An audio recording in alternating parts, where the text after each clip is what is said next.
for joining me today for a kettlebell leg workout. A kettlebell has a horn, the horns here, and then the bell. So kind of think of a cannon ball with handles. And so there's a lot of swinging movements you can create with a kettlebell. Today we'll just go through 12 leg exercises, and a few of them are very specific on how you're holding them. So I'll talk about that a little bit. So let's get started. All right, guys, let's jump right in on an awesome leg workout, kettlebells. So when you have a kettlebell, you want to focus on the movement, very disciplined on the movement. You don't want to make mistakes or you'll start feeling it in your lower back. This one's called a goblet squat. So I'm holding the horns and then I just bring those elbows down to the knees. This is a kettlebell swing, a little bit more advanced. And this one, what I'm doing is I'm hip hinging. If you notice, I'm not swinging from the arms. Everything's coming from the glutes. Great cardio, great glute exercise, great hip hinge there, really good exercise. Here we're going down into just the regular deadlift. And so I'm getting a good push back in the hips. Think of a door behind you when you do a deadlift. And you want to drive those hips back, closing that door, keeping my back nice and flat, chest up.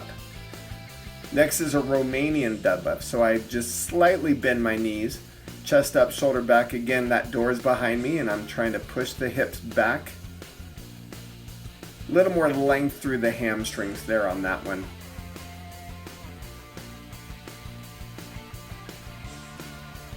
Now we're going to go a one-legged deadlift. So I'm holding it in the opposite hand. This is called contralateral. It's a lot better if you hold this one in the opposite hand because then you get that hand to come down. It's a little more natural on the gait cycle when you're walking and then moving. If you notice, my back is flat and I just drive that leg back, pulling the weight back through the heels. With balance, you want to focus on keeping your eyes fixed on one spot. Use the leg, use the core. I'm working the hamstrings through the glutes. Core is helping to stabilize, and then I switch legs. Here we're doing 8 reps through all the different exercises. To kind of give you an example. One of them we're going to do a wall sit where I'm holding it as a goblet squat type position. And with that one we'll do 30 seconds.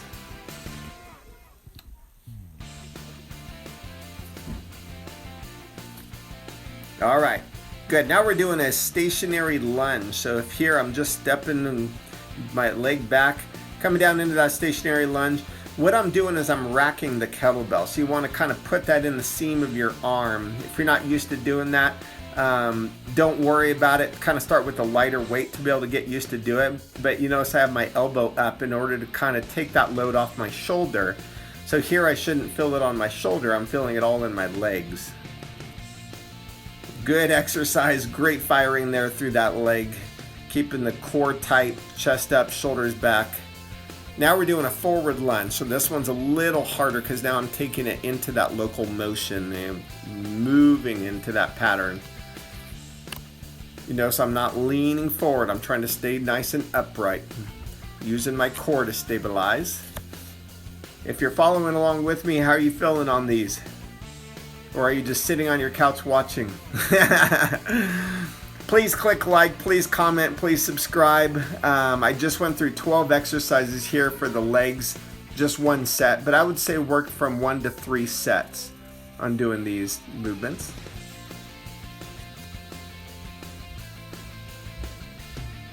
Good, nice tall posture. Use the leg to contract.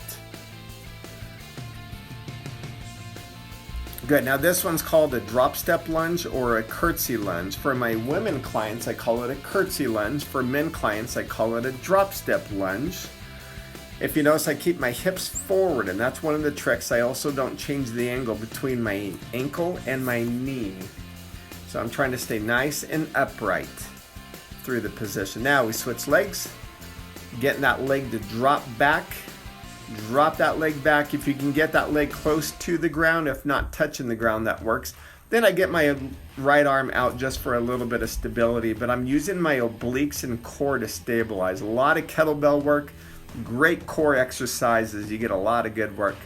This one is called a plie squat. And so all I'm doing is just kind of pushing those feet and knees out. Going into just like regular. Well, actually, this could be even more of a normal squat, but we'll do both, a squat and a plie squat. You can call whichever one there on that one. Now we're doing more of a lateral lunge. So this is having the hand in the opposite, from the opposite leg that's stepping. That's called contralateral. And then I'm gonna go ipsilateral, so I'm gonna bring it back over to the other side. On a lateral lunge, you wanna point the feet forward, push the hip back. Don't add a kettlebell till you're used to doing this with body weight. It will not feel good on your back, so you wanna make sure you're okay with that movement first. But here's an ipsilateral lateral lunge, and that's a little bit more challenging. That's why I'm demonstrating all these different ones for you. There we go. So is that an ipsilateral or a contralateral? That one's the ipsilateral because it's hand on the side that I'm moving with the leg. There was the smell of some fires outside, so I didn't want to go outside to do the workout today. So I'm just doing it in the comfort of the family room.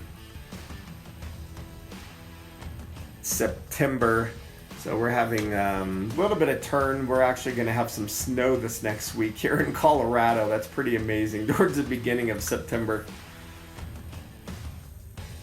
And then here's kind of a little more of that plie squat. So now I'm getting the feet out just a little bit wider. It's kind of funny because I put around these exercises in a different order than what I actually did them on in the sequence. But hopefully you'll be able to enjoy all these movements. This one is a wall sit. Now we're doing 30 seconds here on the wall sit. And I'm holding it with the horns. So do you remember what that squat is called? Called a goblet squat. So you're holding it there from the horns. A lot of core is worked there into that movement. Well, I hope you enjoyed the workout and look forward to seeing you again soon. I'll have a little closing statement here in a second.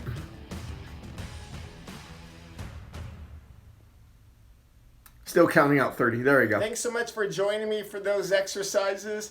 This is a 35-pound kettlebell. A lot of times you'll see them with kilograms. So divide it by 2.2 and you'll be able to figure out what the weight is. But kettlebells are great. They're challenging. They're athletic. You notice that you get the heart rate going. They're very, there's a lot of purpose with the movement. So when you have a direction for a movement, it's very purpose oriented when you work with the kettlebell. A lot of times just body weight, you can flow and make some mistakes. With a kettlebell, you want to be very disciplined with the movement. So start with low reps, 5 to 8 reps. We just did 8 today. Work from 1 to 3 sets. You got a great leg workout there. Thanks so much for joining me.